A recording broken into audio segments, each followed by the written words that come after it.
My name is Wyatt Emerson. I'm 40, a single dad, and if you ever saw my life today, my house on the edge of Lake Travis, my quiet office with floor-to-ceiling windows, my daughter laughing over iced chai at the kitchen island, you'd probably think I've always had it good. I didn't. When I was 18, my dad kicked me out with nothing but a duffel bag, a dead phone, and $60 I'd saved from mowing lawns. His words that day still echo, "This world doesn't owe you anything, Wyatt. Let's see what you're made of without my money." My father, Gordon Emerson, ran the biggest privately owned bank in Austin for nearly 30 years, the kind of man who could smile for the press and gut you behind closed doors. To him, failure was weakness. Emotion was liability. I was both. I wasn't like my younger brother, Trent. Trent followed the rules, played football, took business classes, dated cheerleaders. I wrote poetry. I cried when my dog died. I once told Dad I wanted to work in nonprofit. He called me a charity case in training and said I'd embarrass the family. So I left. Or rather, I was forced out. I slept on a friend's couch for months, ate canned beans for dinner, and worked 70 hours a week at a gas station while trying to finish community college. I never asked them for a penny, even when I got pneumonia and had to choose between antibiotics or rent. Eventually, I made it. Took a risk with a small lending firm. Scaled it. Now I run 3 offices and manage a portfolio I built myself. No inheritance, no trust fund. Just grit and a daughter I'd die for. Hazel's 15 now. Funny, sharp as hell, and way smarter than I ever was. She's the reason I keep going. Her mother, Mia, passed when Hazel was 9, from breast cancer that spread faster than anyone expected. That year nearly broke me, but Hazel kept me upright. So last month, when I got a cream-colored envelope in the mail with my father's calligraphy on the front, I froze. The Emerson family cordially invites you to celebrate Gordon Emerson's 70th birthday. Formal dinner, attire required. It's the first time I've heard from them in 22 years. I tossed the invitation on the counter and tried to forget it. Hazel found it the next day while looking for paper towels. "Is this your dad? Grandpa Gordon?" I didn't know what to say. She had never met them. I had always told her bits and pieces. Filtered. I didn't want her to carry my scars. "Do you think we should go?" she asked, genuinely curious. I said no. At first. But she kept asking. "Just once, Dad. Just to meet them. Maybe they've changed." I didn't have the heart to shut her down. And maybe, deep down, a part of me wondered the same thing. So I bought us flights to Santa Barbara, rented a car, booked a quiet Airbnb by the cliffs. I told myself I'd stay sharp, civil, keep my distance. No trust, no opening up. But the moment we walked through the gates of the Emerson estate, something felt wrong. Too many smiles, too many "you look amazing" comments from people who hadn't spoken to me since I was 17. My father hugged Hazel like they'd been close forever. My stepmother, Judith, handed her a Tiffany's box. Even Trent gave me a half hug and said, "Glad you made it, big bro."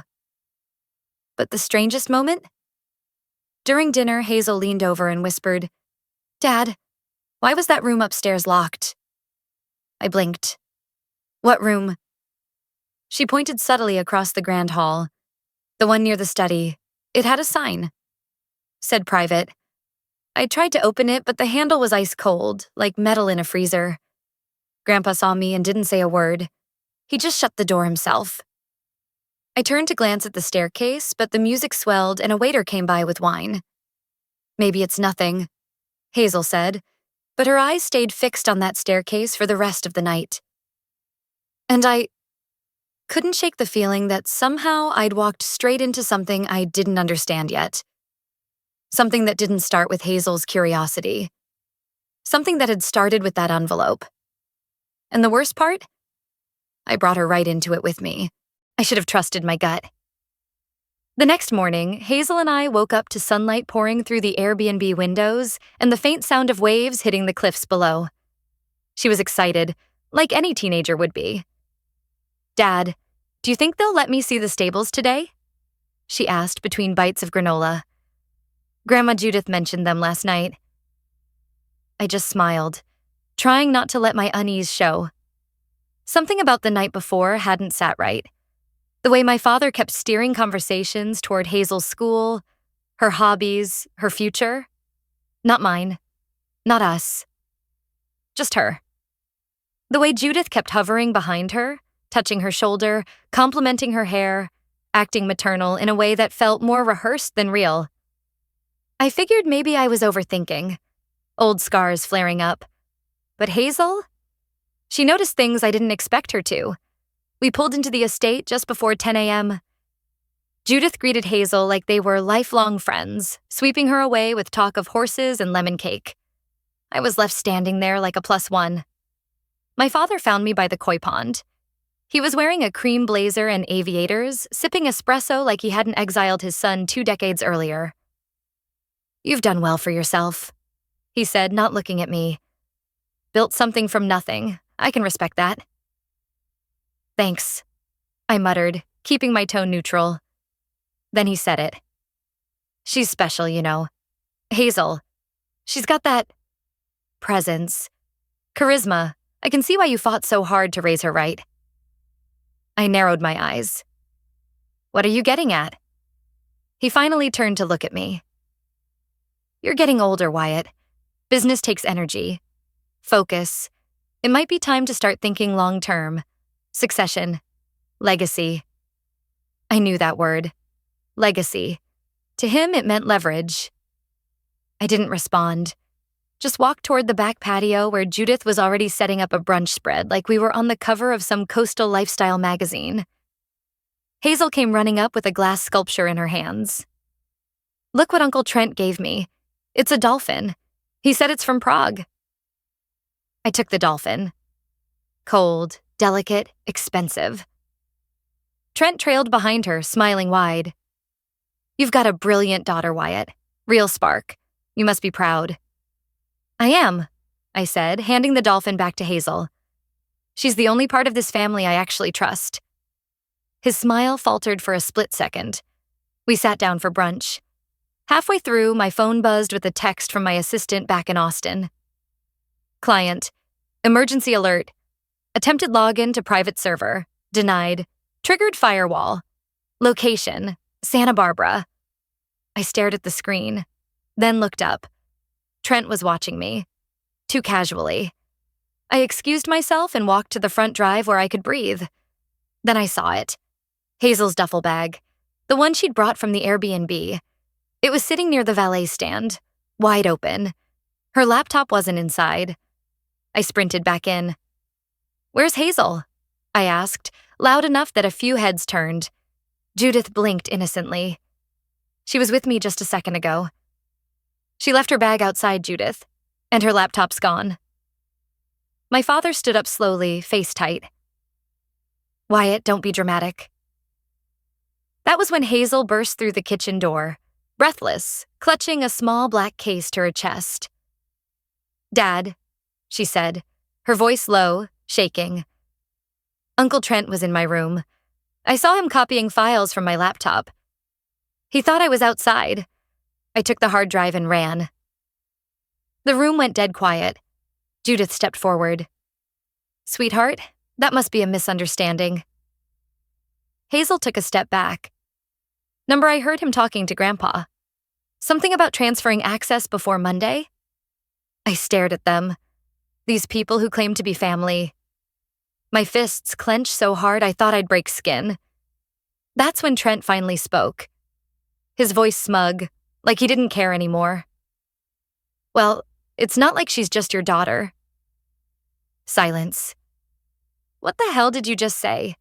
I asked, my voice barely audible. Trent looked straight at Hazel. "You didn't tell her?" Hazel's face drained of color. "Tell me what?" Trent shrugged. "Guess now's a good time as any." "Why, it's not your biological dad." I don't remember what I said first. I just remember Hazel looking up at me with this wide-eyed panic, like the ground beneath her had cracked wide open. And Trent standing there like he'd dropped a glass and was waiting to hear it shatter. You're not her dad? Judith asked, loud enough for the guests in the other room to go silent. I turned to Trent. What the hell are you talking about? He didn't flinch. She's Mia's, yeah, but she's not yours. You never got a paternity test, did you? My heart went still. Hazel's hand was trembling in mine. Dad, what does he mean? I knelt beside her. He's lying, Hazel. Don't listen to him. He's just trying to throw you off. But even as I said it, something ugly crawled up from the pit of my stomach. Because no, I hadn't. Mia and I got pregnant barely 6 months into dating. I never doubted it, never questioned it, and I never thought I'd need to. My father was the first to break the silence. Trent, that's enough. This isn't the time. But Trent was smiling now. Not his fake social smile. The real one. The smug, satisfied one I hadn't seen since we were teenagers, and he smashed my guitar with a golf club for being too emotional. Why not, Dad? Trent said. You've all been whispering about it for years. Might as well say it out loud. Judith pressed a hand to her mouth, and suddenly I realized something. She already knew. You've all known, I said, rising slowly, my voice shaking with rage. You've been holding on to this for years, waiting for the perfect moment to use it against me. Hazel stepped back, her breath catching in her throat. Dad, is it true? I turned to her and my heart cracked open. I don't know, I whispered. I never needed proof. You've always been mine. But her face was pale now. Betrayal doesn't have to come from lies. It can come from not knowing. I couldn't take it anymore. I grabbed Hazel's hand and stormed out of that house. The air outside was thick and hot, but at least it didn't stink of manipulation. Back at the Airbnb, Hazel shut herself in the bathroom. I sat on the floor outside her door, my back against the wall, staring at a blank spot on the ceiling and trying not to break down. I heard her crying softly, trying to hide it like she didn't want me to hear. I wanted to scream. I wanted to punch Trent in the mouth. I wanted to go back in time and stop myself from ever opening that damn invitation. Then my phone buzzed. Unknown number. One photo. Hazel, asleep in her bed. Attached caption, "She's lucky she got out early. You're not always going to be that fast." I froze. My blood ran cold. I jumped up and knocked on the bathroom door, trying to sound calm. Hazel? Sweetheart? You okay? She cracked it open, eyes red, nose running. Dad, why are you shaking? I didn't answer. I just showed her the phone. Her mouth dropped open. That's from last night. That's my room. I scrolled up to the metadata. Time-stamped 2:11 a.m. We'd been asleep. I'd locked the doors. No one should have been able to get in. But someone had. My first instinct was to call the police, but then I stopped. Because I knew who it was. That private room in the house. The locked door. The assistant who never made eye contact. The odd questions about Hazel's routines. This wasn't just a smear campaign. This was a setup. And if I hadn't pulled her out when I did, if she hadn't seen Trent at the laptop, we might not be here right now. Hazel stared at me, her voice trembling. Dad, did they plan something? I swallowed hard. Yeah. And I think it's bigger than I realized. I picked up my phone to call my lawyer, James. But before I could dial, Hazel grabbed my arm. Dad, I don't think Trent was lying about everything. I stared at her. What are you talking about? She hesitated, then walked over to her backpack and pulled out a small folded envelope. It was yellowed with age. I found this in Mom's old jewelry box last year. I didn't know what to do with it. But now I think, you need to see it. I opened the envelope slowly. Inside was a paternity test. Hazel Emerson, probability of paternity, 0%. I stared at that test for a full minute. The words didn't make sense. 0% probability. I read it again. I held it to the light like that would change the truth. Hazel stood across the room, arms folded, her whole body tense. I found it after Mom died, she said quietly. It was in the back of her jewelry drawer, wrapped in a scarf. I didn't know what to do with it. I didn't want to believe it. My throat burned, not just from shock, but from something deeper. The feeling of the earth shifting under you. The kind of truth that doesn't just hurt. It undoes you. I never knew, I finally said. I swear, Hazel, I didn't know. I loved your mother, and I've loved you every single second of your life. Nothing changes that. She nodded slowly, but she didn't move toward me. I know, she said, but it still hurts. Yeah, I knew that kind of pain. The kind you don't even know where to file in your brain. I barely slept that night. My mind kept racing between that test, Trent's smirk, and the photo that stranger had sent. The one of Hazel sleeping, completely unaware. This wasn't just betrayal. It was targeting, calculated, measured, cold. The next morning, I made a call to James, my attorney, my fixer, the only person I trusted who didn't share my DNA. I didn't tell him everything. Not yet. Just enough. James, I need to restructure everything. Trusts, ownerships, assets. The whole thing. I want a protected trust in Hazel's name. She gets everything. Are you sure? He asked. That's significant. I'm sure. I didn't care what that paternity test said. Hazel was my daughter in every way that mattered. And now, more than ever, I needed to make sure she was protected from the vultures circling us. Within 48 hours, James had drawn up the documents. We met in a coffee shop across from the courthouse. Hazel sat beside me, still guarded but calmer. When I signed that last form, transferring all my assets, home, business shares, investments, into a trust with Hazel as the sole beneficiary at 21, something in me shifted. I wasn't just protecting her. I was cutting the cord to everything that once held me hostage. James slid the papers into his briefcase and said, "They won't see this coming." "No," I said. "They won't. And they won't touch her again." I thought that would be the end of it. I thought the trust would give us breathing room. But 2 nights later, Hazel woke me up at 2 a.m. "Dad, check your email." Still groggy, I opened my inbox. There was a single email. No subject, no body, just an attachment. Security footage from inside the Santa Barbara house. The camera was hidden, angled toward the private study I'd never been allowed in. And in the grainy video, I saw Trent, talking on the phone. Then I heard my name. She signed it. The paternity test. We've had it for years. I told you he'd never ask questions. The voice on the other end of the call was deeper, familiar. Then it hit me. It was my dad, Gordon. He wasn't just aware of the test. He'd forged it. My jaw locked. I played it back again. At the end of the video, Trent laughs and says, "By the time he finds out she's not his, we'll have full control of the accounts. Hell, maybe even custody." Hazel stared at me. Her face was white. Her voice cracked. "Dad, that test, it wasn't real?" I shook my head, my hands trembling with rage. "No, baby, it wasn't. They made it up. They used it to rip us apart." Hazel backed up a step. Then she did something I didn't expect.